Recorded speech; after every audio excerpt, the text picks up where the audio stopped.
Hello students, hi, welcome back to my channel. मैं वापस आ गई हूँ मेरे प्रोजेक्ट का सॉल्यूशन लेके, जो कि मैंने लास्ट लेक्चर में अपना प्रॉब्लम स्टेटमेंट एक्सप्लेन किया था। होपफुली आप लोगों ने वो वीडियो देखा होगा। तो उसके आज जो सॉल्यूशन है वो मैं ऑलरेडी लेके आ गई हूँ, which I have written here now. मैंने जो उसका डेफिनेशन फंक्शन है वो भी मेरे प्रोजेक्ट ही यहाँ पे डिफाइन किया है, जिसमें कि मैंने लिस्ट एक इनपुट में ले लिया है। नाउ मैंने उस लिस्ट की लेंथ डिफाइन की है, which is n equal to Lionel.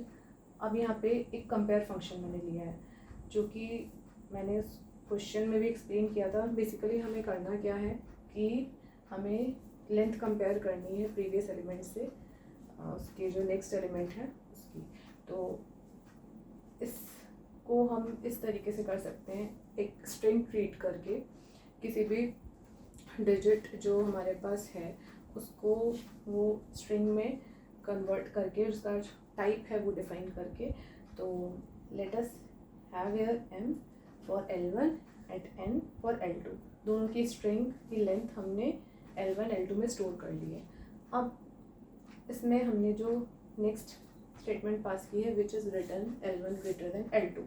यहाँ पे क्या होगा, इफ़ ये फंक्शन करेक्ट है तो हमारे पास ट्रू आ जाएगा, अदरवाइज हमारे पास फॉल्स आएगा। If L1 equal to L2 then it will be false. If L2 is greater than L1 then the statement will again false. तो हमारे पास अब जो लूप स्टार्ट होगी, for j in range n outer loop and the inner loop will be for I in range n-1 तक।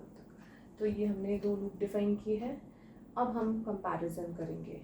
If compare मैंने जो यहाँ पे डेफिनेशन फंक्शन बनाई है उसको मैंने कॉल किया है, ओके। और इसमें मैंने लिए हैं इनपुट्स li और li+1। तो यहाँ पे मेरे कंपेयर फंक्शन में दो इनपुट हो गए। नाउ मैंने अगेन यहाँ पे स्वैपिंग की है, x equal to li+1, li+1 में li, then li equal to x।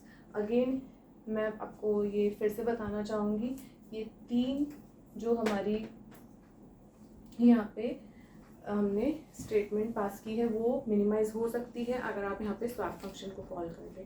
और नो प्रॉब्लम, आप हर फंक्शन में ये स्टेटमेंट्स दे सकते हैं। थोड़ा सा प्रोग्राम लेंथी हो जाता है। और हमने आउटर मोस्ट लूप में फिर रिटर्न एल कर दिया, जो कि हमें हमारी डिज़ायर्ड आउटपुट लिस्ट चाहिए, जो कि मैं आपको प्रॉब्लम स्टेटमेंट में ही अपना वो सॉल्यूशन लिख चुकी हूँ। तो ये था उसका प्रोग्राम। आप इसको रन करके देखेंगे अपने पाइथन प्लेटफॉर्म पे, तो उसका आउटपुट बिल्कुल वही आएगा जो मैंने प्रॉब्लम स्टेटमेंट में डिफाइन किया है। सो with this I am ending this chapter of sorting algorithm. Next we will start with class and object oriented programming with its basic function example। हम लोग बहुत धीरे धीरे स्टार्ट करेंगे ताकि हमें वो बहुत अच्छे से समझ आए। sorting algorithm ये बहुत ही इंटरेस्टिंग पार्ट था, थोड़ा सा टफ रहा होगा, बट कुछ भी बहुत मुश्किल नहीं है कि उसे समझा ना जाए, आप उसे प्रैक्टिस ना करें तो वो आपको समझ में ना आए, ऐसा कुछ भी नहीं है। बस टाइम देना पड़ता है, उसको समझना पड़ता है, उस पर प्रैक्टिस करनी पड़ती है, तो वो हर चीज़ पॉसिबल हो जाती है।